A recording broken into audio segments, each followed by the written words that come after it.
Hi, I'm Annie Slease, and I'm part of the staff at NAMI Delaware. Today, we're having a Facebook Live conversation, but before we start, I'd like to tell you a little bit about our agency.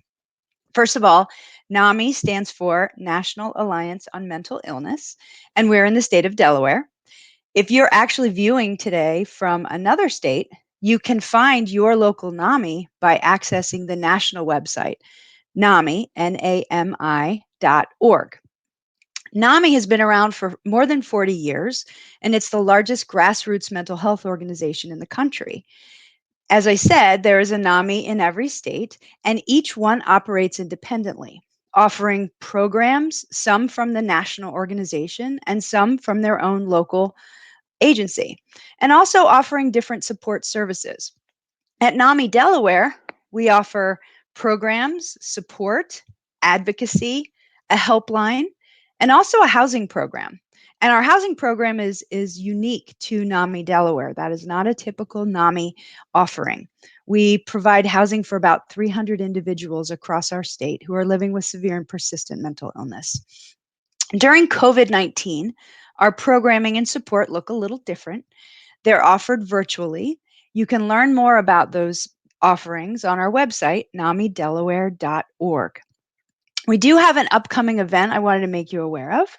We have our virtual walk. Typically, we have a walk every May, the first Saturday in May, but this year it's going to look a little different and it's going to be on May 30th. We're doing a virtual walk called NAMI Walks Your Way. And this is an opportunity for you to raise awareness and fundraising for NAMI Delaware. If you'd like to get involved, check out our website or our Facebook page to learn more.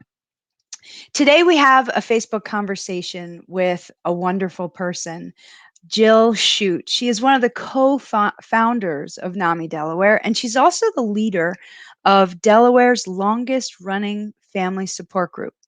And on a more personal note, Jill is the first person from NAMI Delaware that I met. Back in 2013, I walked into a church office and Jill Shute was there. She was sitting around other family members attending this family support group, and I was really astonished about that entire experience. And I still remember it like it was yesterday. She really did provide a change in our family's journey just by the support that we received that night. And I'm incredibly grateful. So I'm glad to have Jill join us today. So welcome, Jill Shute. Well, thank you, Annie. Thank you. Hi, Jill. Good to So be. what do you think of this? What do you think of this Facebook Live thing? It's very interesting. It reminds me that I'm older. Me too. Me I too. feel like I'm 30 years old. That's what I feel like. And Well, you look like you're 30. I turned 68 last week, and when I look at my screen, I think, oh, but that's okay. Life's good. No, Life's no, no, good. no, no. Life's You look wonderful. great. You look great. Listen, before we get started, I do want to remind everyone who's watching that you are not alone. This is a difficult time. COVID-19 is something that we never saw coming. We had no idea what to expect, and we continue to be surprised by things as we're learning about them. But one thing I can make very clear to you is you are not alone. NAMI is here for you. There are crisis services we can make available to you. In fact, we have a number streaming along the bottom of your screen right now that we want to make sure you're aware of. It's a text line, 741-741. And you can text that number 24 hours a day, 7 days a week. And you can just reach out and get connected, because this is a hard time to be experiencing maybe loneliness, maybe just needing comfort. And as we have this conversation, we might actually explore things that generate strong feelings. So I want to make sure that you feel supported and you know how to make connections if you need them. All right. And one more thing I want to make available to everyone is use the comment box today. If you have any questions you'd like us to cover today, please use that. I already see a couple of comments here. Emily's asked us to address the topic of people without immediate family. So we will make sure that we can mention that, Jill, when we talk today. Okay. And please continue to use that feature as we continue our conversation. So Emily, we won't forget, but we will circle back on your question in a brief time. Okay. So let's start with where we are today. It's May, Mental Health Awareness Month. How perfect a time to talk about the beginnings of NAMI Delaware and your advocacy efforts in our state. Can you tell us about what it was like to start NAMI Delaware and a little bit about that? Well, when I married my husband, Simon, uh, along with Simon came his son from his first marriage named Stephen, who was diagnosed with schizophrenia several years prior to that. And so Stephen became a vital part of our relationship and our family. And Stephen and I got along great. We had a wonderful relationship. But soon after our marriage, with Stephen living with us, it became obvious that we needed more assistance than we had. And the illness was very profound. Stephen suffered from a very, very rare form of schizophrenia that strikes early. But bottom line was we needed help. And everywhere we searched for help, we either came up fruitless or we came up with accusatory information that made us feel guilty. And then in November of 1982, excuse me, I saw an article in the News Journal that changed our lives. It mentioned this group called NAMI that was forming in the Midwest. And I was just blown away by what I heard in this news article. And so I wrote to them. They wrote back to us. I said I wanted to go to a Delaware chapter. They said one doesn't exist. They said we can start one. I said absolutely not. I'm not about to start a support group. I don't know what I'm doing. I can't even take care of my son. How can I help other people? They said, well, there happens to be, and this was God, there happens to be a national mental health conference in downtown Wilmington. Would you be willing to attend with us? And when we walked into that meeting, our lives changed. We found out the truth about mental illness. We found out we weren't alone. We found out that there were many hundreds, if not thousands, of families in Delaware suffering just as we were, but they thought they were all alone. Yeah. And so when we came home from that meeting, we decided that, yes, we would start a Delaware support meeting. And so we got out the yellow pages. That's how old we are. We got out the yellow pages and we called every rabbi and every pastor and every priest because we figured they would know families that were suffering. And we got in touch with some medical doctors that we knew. And we just let people know. 9 people showed up at our first support meeting on April 23rd, 1983. We decided we'd meet every 2 weeks. Okay. 20 people showed up at the next one, and it just kept mushrooming. Mm-hmm. And what happened is we got a core group of families that said, the world needs to change for us and our loved ones. There needs to be greater acceptance of mental illness, and there needs to be more services. And that's how NAMI Delaware was born. Wonderful. It's amazing. It blows me away that all that happened. Well, we're so very grateful. Listen, it's so great to talk to you and to see you, but I think we're having trouble seeing you a little bit. The focus is a little funny, and I don't know if that's something that can be adjusted on your end. I have no idea. The camera? There's a camera. Oh, there we go. Now we see you. Hello. Thanks, Emily, for the message. All right, very good. So back in 1983 is when this started, and you said that you learned the truth about mental illness. Did you learn about stigma? Because that's what I feel like is the biggest piece of this. It certainly was the reason I was afraid, and I didn't even realize there was a name for it. Yeah. But stigma, research shows that nearly 60% of people who have mental illness didn't receive treatment last year or in the previous year. And we know that stigma is the primary reason. So what could we be doing? What do we need to be doing? Well, this is going to be the tough answer to hear today. And this is going to be the tough answer from all of our hearts to the hearts of the people listening. Yeah. But as I formed this question and this answer in my mind, I was reminded of what my mom always used to say, actions speak louder than words, Jill. Actions speak louder than words. So I believe the stigma exists because our actions as a society don't reflect the truth that mental illness is indeed a physical illness. You know, our science now has proven to us that the diseases of the brain are diseases of the brain. Yeah. Just like heart disease is a disease of the heart, mental illness is a disease of the brain. But although our words say that, our actions say something very different as a society. So let's look at how we deal with heart disease. If we're walking down the street and somebody in front of us has a heart attack, and we recognize that we know what's happening to them, and we jump in to help. Sure. We check their pulse, we do CPR, the people around us help us, somebody calls 911, an ambulance comes, they're put in a gurney, they're taken to the hospital. Mm-hmm. We don't look at them and say, if you really wanted to stop this, you could. Why are you acting like this? Why in the world are you having a heart attack? Who do you think you are doing that on the street? We don't talk to them that way. Right. We talk to them with sympathy and compassion and support and eloquence and dignity, and we give them the help they need.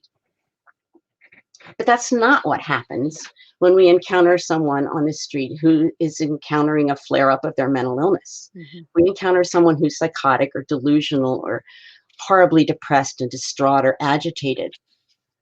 Because those symptoms of the mental illness originate in the brain, they affect the person's behavior. Right. They affect the person's perception of the world, and they affect the person's ability to interact effectively with us and with the world. And because of that, we feel uncomfortable. We feel perhaps afraid. Mhm. And therefore we don't respond the way we should and the way they deserve and the way they need. So our society, unfortunately, still, and this has to change, and this is where education comes in, which is Mhm. what NAMI is doing. But our society has to change the way we interact with someone who is experiencing a flare up of their mental illness. We have to interact with them with compassion and treat them with dignity. Unfortunately, what our society allows us to do is allows us to walk away. Mhm. It allows us to let that person remain homeless. It allows us to let that person be incarcerated or victimized. Mhm. But we just are given permission by our society to walk away.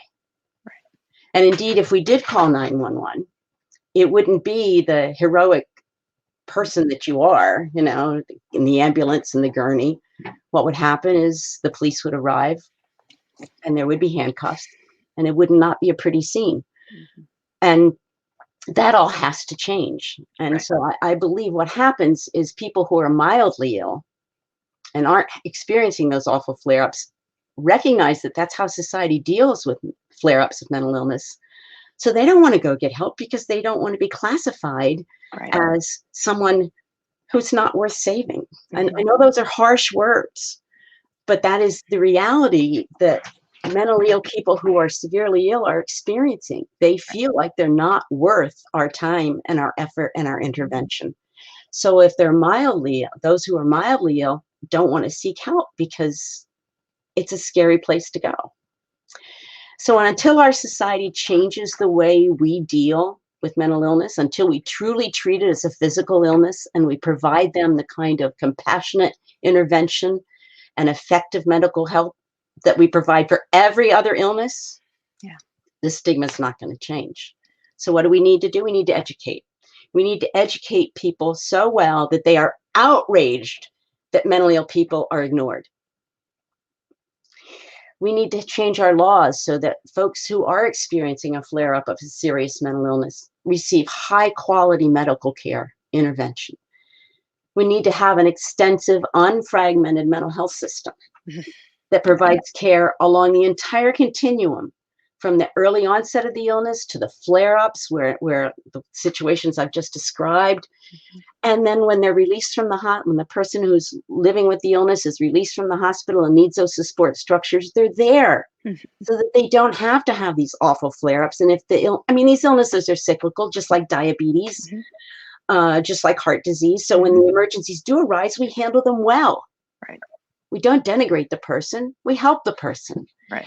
And when we do that, we give them validity, we give them dignity, we Mhm. treat them as if they are important to us and they should be important to us. And then we need to provide a system that provides meaningful daytime activity. If Mhm. we don't say to the people, your time is valuable, what you do during the day is valuable, it's of importance to us, and we value what you can give us. Mhm. If we don't do that, we're not valuing them. And who wants to join a group of people that aren't valued? So I don't think stigma will ever be a thing of the past until we truly treat people. I'm going foggy again, aren't I? Until we truly treat people as with the dignity they deserve. So Wow. that's the hard answer. Wow. I think it's Well, really, it's very important to hear that because you are a wise figure on this topic. You've been fighting this fight for more than 30 years. yeah. And And that's yeah, one thing, like I have seen it change around depression and suicide. yeah, yeah. I think our society has grown tremendously since Uh-huh. 1983 of dealing with depression. Okay. I think we've grown tremendously, and in bipolar disorder, we Mhm, understand and we have more compassion. But for agitated mania, which mhm, can get scary to look at, mhm, and for mhm. people with schizophrenia who are, experiencing symptoms of delusions and psychosis, we haven't grown enough as a society yet to really meet their needs. But when Okay. we accept and incorporate those living with mental illness into our community, then our actions, not just our words, but Mhm. our actions will say to them, we value you. We believe in Yeah. you. We want you to have a full and productive life. And we are willing to incorporate you into our community because you are part of our community. And when we do that, then stigma won't be there anymore. Wow, that was very inspiring. Well, Thank you and that's for why our message is we will support, advocate, and educate until there is until a there's a cure.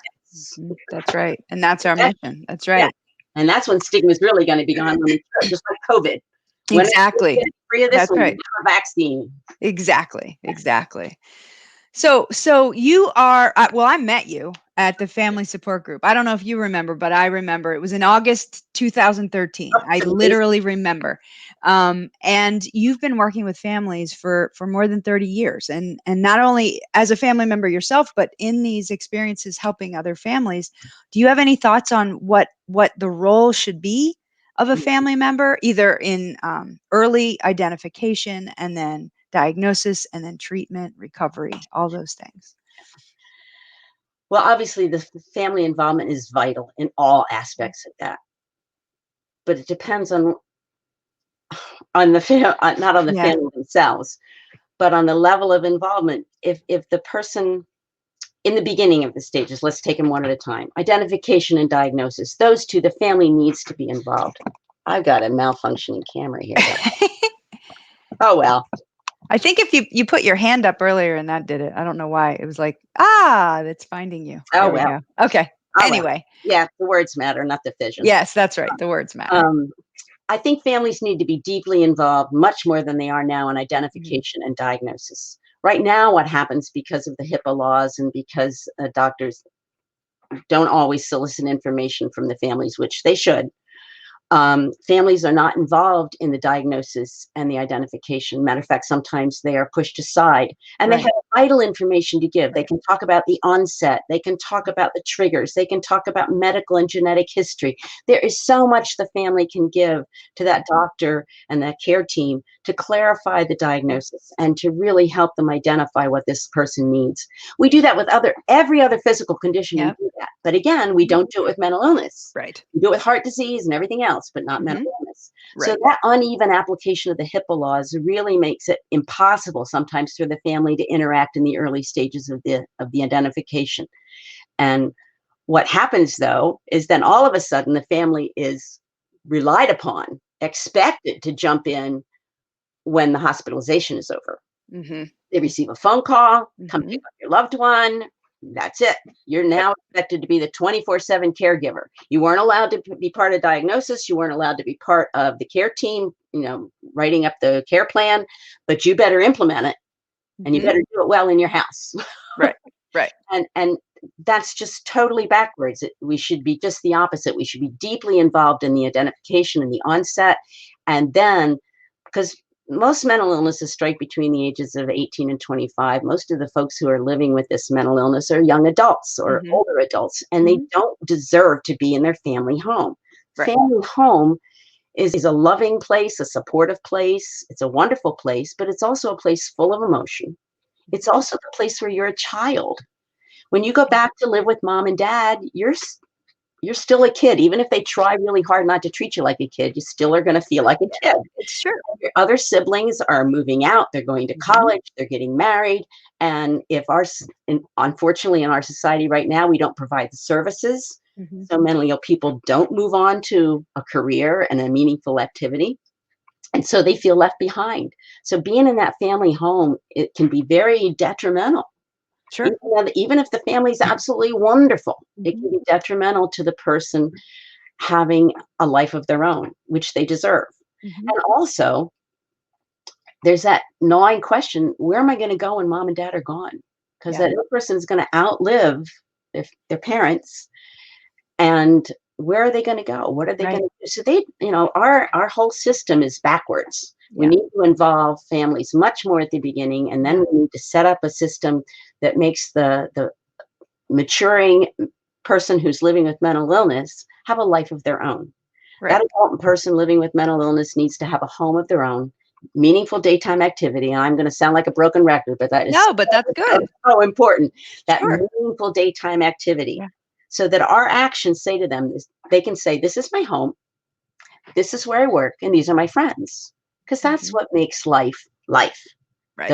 Those components. And if we insist that they just go home and live with their family, then the family becomes pill counters and log keepers, when Right. really they should be the people that, pick them up and take them to church, or they go Right. out to dinner on Thursday, or they get together for family gatherings, but they should not be 24/7 caregivers. Right, right, right.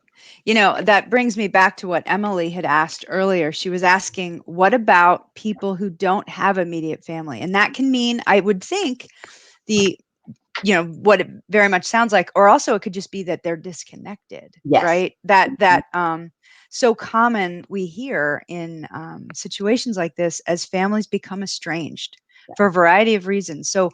what could we address maybe Emily's question around that?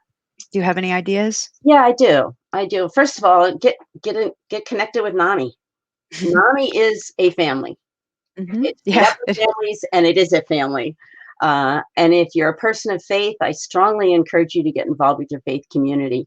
Mhm. Find hobbies that involve other people. I know that's Sure. kind of hard during COVID, Yeah. but Well, perhaps social media, I mean, people are tuning in right, today, right? absolutely, Mhm. absolutely, and Mhm. things like community choirs, if you Right. can carry a tune, hiking group, bird watching groups. A lot of those kind of places you will find, Emily, as you go out and you make connections. If you can be brave enough to just mention mental illness, you will find that mental illness Mhm. is everywhere, and every Yeah, family pretty much has been impacted. that's right. And you will find support, and you will find the kind of community that you need. And Yeah. it's sad when we don't have our extended family, but sometimes we don't. Either they're Right. gone or they don't understand. But Mhm. there are people out there who do understand, and I would start with NAMI. Yeah. Unfortunately, I can't invite you to the walk this year because we're not really having it. But Well, we're just yeah, not having virtually. it, like, at a park. We're having it, virtually. Yeah, Yeah. and then I Yeah. would encourage you, Emily, to involve, or if it's you or someone else but involve in the peer meetings that we have now. Annie, you can mention Mhm. those because I think Oh, that's yeah, sure. important. Sure, yeah. I mean, we do. We have weekly meetings, online in a safe place on Zoom where you can connect with people, get to know them, and really kind of build a connection, support system that Mhm. you've developed. I think we hear family we were born with, but then you can actually develop a family that you've chosen too, Yeah, like you're talking about, Jill. and that I've chosen So you. one more question around family, and I'm gonna ask this, and it wasn't really in what we talked about, but I think it's connected. What about for family members who are trying to help someone and that person isn't ready for that help? Mm. And you, as you know, that comes close to Oh my yeah, heart. yeah, Mhm. and close to my heart as well, Yeah. because the person's illness affects their brain. Mhm. They don't always recognize that they need help, and it's hard Mhm. to recognize. It's Sure. hard for all of us to recognize we need Sure. Sure. to receive help. That's hard for every Sure. human being. Yeah. And with mental illness, it's extremely difficult. So, again, find a support group. Mhm. There are wonderful books to read. There's a book called I Am Not Sick, I Don't Need Help, which is probably one of the most beneficial books that Yes. I have ever read in helping me uh, know how to best interact with my Stephen. Right. He has passed away. But when I interact with someone who just doesn't quite understand what's happening to them and doesn't want to receive help for a lot of those societal reasons Right. too, Right. Right. um, Mhm. that kind of partnering with them, and that book, and I don't want to perseverate on the book because you can buy it and read it, or you can go online because there's also Sure. called Leap, L Yeah, E LEAP, Leap. and I think Wes can probably post that. It's the Thank LEAP Foundation. And what Yep. that book will teach you, and what those websites, there's lots of YouTube videos. You don't have to buy anything. You can just go see it on YouTube. It will teach you how to best interact with this person to have an end result of them receiving the help and the care they need, and they will Right. partner with you, and it teaches you how to do Right. that. It's a Right. marvelous book. We don't have time to go into it now, but it's But marvelous. you're right. Absolutely. I'm familiar with it too. It's Dr. Xavier Amador and his idea on working with someone who is having trouble understanding that they have an illness. And part of the experience I think family members have is they're trying so hard to help someone and they can't understand Right. why this person doesn't want you to help them. Why don't you want Right? help? Well, if you had a stomach ache, wouldn't you want me to help you with Yes, that? Right? But just like you said, the illness is in the brain yes. where you make judgment, where you make decisions, where you conceptualize, where you understand. So if that illness has impacted the person's brain, we have to remember that and not blame them or be angry with them. And it's so hard to One of not the do that. Yeah, one of the things I wanted to stress today for another question, but we haven't gotten to it yet, but is that we don't get annoyed with the person.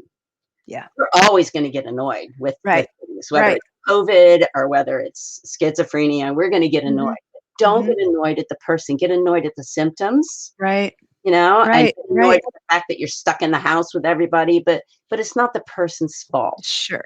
and we need to look past that and see the symptoms as the annoyance and not the person.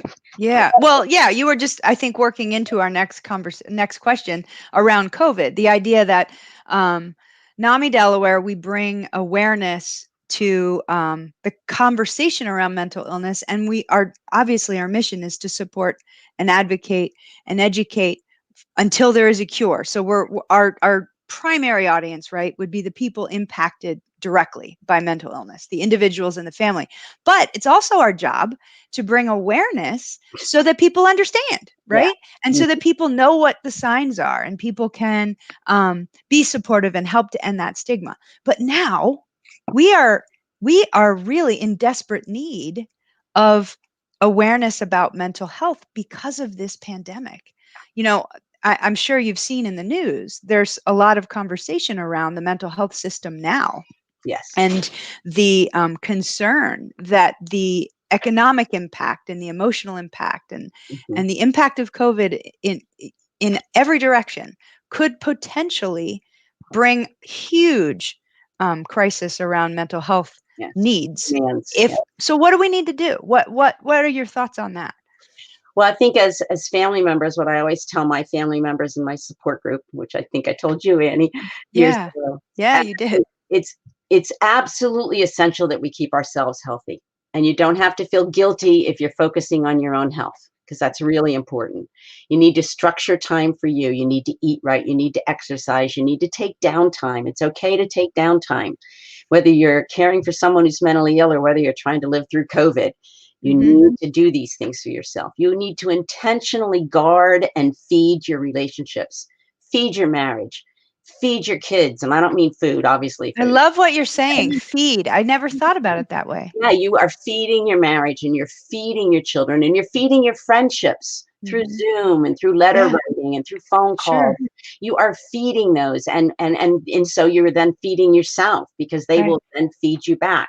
And that all has to be intentional. That's not going to happen accidentally. You have to right, make it happen. You have to make sure you're planning to do those things. You right. have to, if you're a person of faith, stay actively involved in your faith community.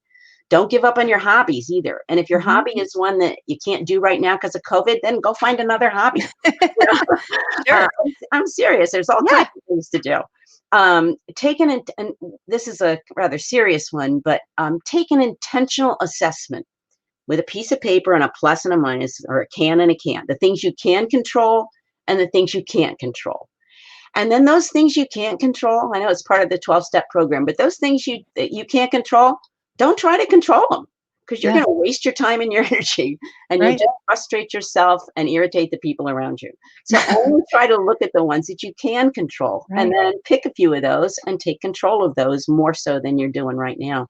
And then set boundaries because you need to protect yourself and you need to protect your family members and you need to protect your time because that's all Yeah. very, very important. And again, um, obviously, you need to look past symptoms, look past COVID, and see the people, and know that those people have hearts and needs and compassion and love to share with you, and you want to share that with them and try to nurture that rather than be stirring around and rotating around the illness or around COVID. Right. Does a situation like this change your life? Like when Stephen came into my life, did mental illness change my life? Absolutely. Yeah. And is COVID going to change our lives? Absolutely. Absolutely. Can it destroy our lives? Yeah, if we let it. Mhm. If we let it. Right. But can it enhance our lives? And the answer is yes. I mean, my Mm. life is so much richer and fuller because of NAMI and because we took the pain and frustration and anger around mental Mhm. illness and said, we're not going to focus on that. We're going to say, Right. what can we do to make this world better for folks like Stephen and folks like us who are dealing with this? What are we going to do? And NAMI gave us that vehicle. And there are things out there for families with dealing with COVID. There's Yeah. vehicles like that to do that too. So I really encourage you to find a vehicle that lets you express yourself and it also feeds you. Yeah. There's a great quote by Chuck Swindoll that says, life is 10% what happens to you and 90% how you respond. Oh, yeah, that's We can it. control that 10%. We couldn't That's stop it. him from becoming mentally ill. He had mental illness Mhm. and there was nothing that anyone on earth Mhm. could have done to prevent it. Right. But we can respond. We can choose how we respond and how Right. we deal with it. So we can't stop Wow. it right now. We just No. can't stop it. But we We can can choose yeah. how we respond. Right. We can make intentional choices, which is Yeah, what you're talking a lot absolutely. about how we respond and how we stay connected, Yeah, I right? deeply And to believe that whom? I deeply believe that even in the most challenging experiences and circumstances of life, there are blessings to receive and there are blessings to give. And open yourself up to receive those. You don't always have to be the giver. You can be the Mhm. receiver as well. Sure. I just love talking to you, Jill. I really do. Well, Thank thank you. you, Manny. I like talking to you too. Are there any other things we haven't covered that you wanna make sure people are aware of? Um, I want to say one more thing, and that sometimes life is so challenging that we feel totally drained and Yeah. dry and Yeah. empty.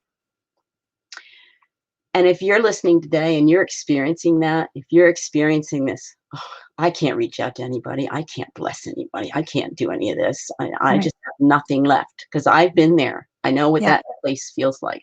Yeah. Then I encourage you to find the strength and the bravery to reach out because what you will do is you will allow someone else to have the blessing of giving you. It's okay to be empty and dry and allow somebody else to feed you for a while. Allow them to feed you. And if you don't know anybody to call, then call NAMI. And That's I'm right. serious. And you'll start meeting people. There are lots of places to contact, but don't sit and just be empty. Allow Yeah. somebody else to fill you up. And then eventually you'll have enough fullness, cheerfulness, compassion, Mm. energy that you can then give that to somebody else. So I really Yeah. encourage you, don't sit in an emptiness today. That's right. It's a sign of strength when you Yes, when you can reach out. That's yes. right. So we do have a couple questions I want to address Okay. here. First of all, there was a question asking about mental health first aid. Mhm. It's asking about offering it and will we be offering it? And is there an online opportunity? So, yes, we do offer mental health first aid and we could certainly bring it to your church, Emily. But for now, we are not offering it quite yet. There is going to be an online offering that has not been made available to instructors yet, but we're working on that. So that is the wheels are in motion for that. But we also will be back to offering it in person as soon as we can. And we can certainly connect with you on that, Emily. So thank you. Um, and then Marilyn is saying, can you say a little bit about interacting with an ill child and an ill sibling or spouse or an adult friend who is like family? So I'm not sure if she's talking about like maybe the difference that it would be in approaching supporting someone who's a child versus an adult, um, breaking it out that way. Let me read it again. Can you say a little bit about interacting with an ill child and an ill sibling or spouse or an adult friend who is like family? Well, the commonality in all of those is to listen. Yeah. To listen, actively listen. Let them know that you are hearing them, not waiting to say, but But Mhm. actively listening, whether it's a young child, because I knew Stephen when he was 12 years old and ill, or whether it's a 30-year-old, or if it's your husband or your wife and you're 50 or 60 or 70 Mhm. together, to listen, to really listen and let them know you're listening. It's called active listening. And again, that Yeah. leap will really help Mhm. you with that. It will Yes. give you specific, concrete examples of how to do it. And I've learned a lot. But that listening and then Mhm. acknowledging their fears and their concerns and accepting them as real for them. What you're doing is you're dealing with this person like they're a real person and like they have real concerns, and they do. Mhm. And so Mhm. if you keep that in mind and not constantly think, oh, how can I fix this? Yeah. And what do I need to do next to get him into care? But just Right. Right. acknowledge them as a person and embrace them and embrace what they're feeling Right. and their journey. I think you will find that validation you have given them as a human being is 90% of the need to communicate. That will fill that gap. That Absolutely. Empathy, yeah, empathy, listening with empathy. So yeah, two thoughts on that. When I know you and I were both teachers. yes. One of the things I would tell my students, you have two ears and one mouth. What should you do more of? And actually, that actually is a good message for everybody, right? Mhm. We should be doing more listening. We should be doing less talking. And your actions, my mother, like I said earlier, your actions speak louder Yeah, than words. So if you're sitting there exactly. listening, that's like, Exactly. mm, Yeah. Yeah. You need to my actively, face says yeah, everything about me, and I have to be exactly. very. So if in your mind you can say, I am really going to listen, Right. and I'm going to look at this person like they are giving me great words of wisdom because they are. They are Hmm. communicating to you what they are feeling, That's and right. nobody knows what they're feeling except them. Right. And they trust you. And Yes, they're and that's a huge thing, I that's think. massive. You're building a trust that Mhm. you'll be able to continue to grow.